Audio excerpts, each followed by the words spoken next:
a very warm welcome wherever you are around the world for Tonya Telesco. I was taught at a young age that God's love looks like something. It was a week after Thanksgiving, and we went to check out a dining room table posted on Facebook Marketplace. Well, because of COVID, the furniture stores are out of stock, and it was the exact table I was hunting for. So my husband Tom and I drove over an hour only to arrive at some government housing on the bad part of town.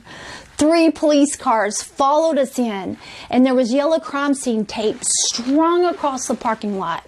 We both thought, this has to be a setup.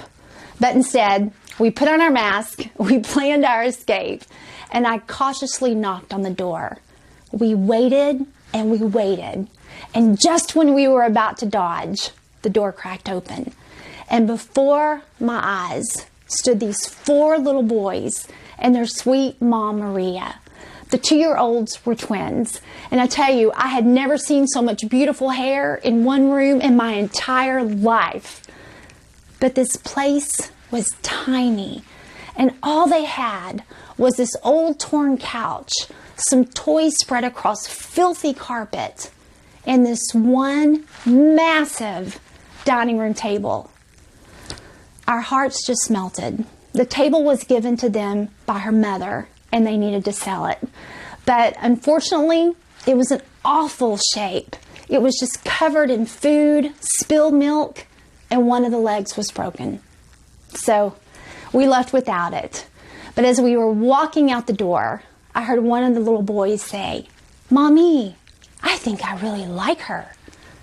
And I knew in that moment that this was not about a table.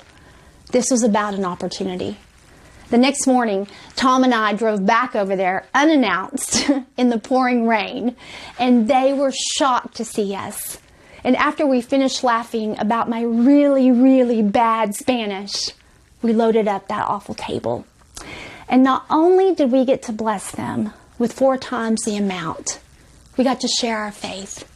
We got to hold their hands and pray a blessing over their lives.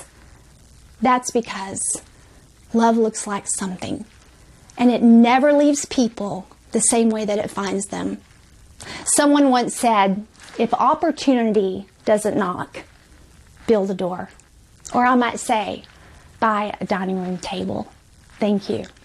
Fantastic job, Tonya. Really well done. Tonya works so hard. She's been a finalist about 5 times. She's been a semi-finalist practically every time we've run a competition. She works very hard. She always gives it her best, always comes up with new stories, and she's very, very good speaker. And what really kind of struck me, I suppose, thinking about this over the years, is that she keeps getting better and better and better every time. The standard goes up a little more. Her delivery gets a little bit better. The stories get a little better. The points get a little sharper every single time. And so the point that I wanted to bring out here is the same point that John mentioned to Rush Limbaugh several years ago now, when the John Maxwell team was about to jump into some advertising for radio. John had a meeting with Rush Limbaugh, and he was kind of finding out about him. And Rush said to John, you know, with all your experience in this industry, John, what's the one thing or the most important thing that you think you've learned for success? And John said, never underestimate the compounding effect of consistency. Never underestimate the compounding effect of consistency. If you stick at it over time, building on previous growth, then over time, compounding effect of consistency. Doesn't seem like a lot from day to day, but over time, if you're consistent, it adds up to a lot. And that, I think, you know, is more and more every time we see that with Tonya's videos and the standard that she's producing. She continues to get better because she's so consistent. She sticks at it. She sticks at it. She stays in the game. And as a consequence, she keeps growing. And so it's very natural that she keeps getting better and better results. So wonderful job, Tonya. Thanks for taking part once again. Finalist number 2, Tonya Telesco.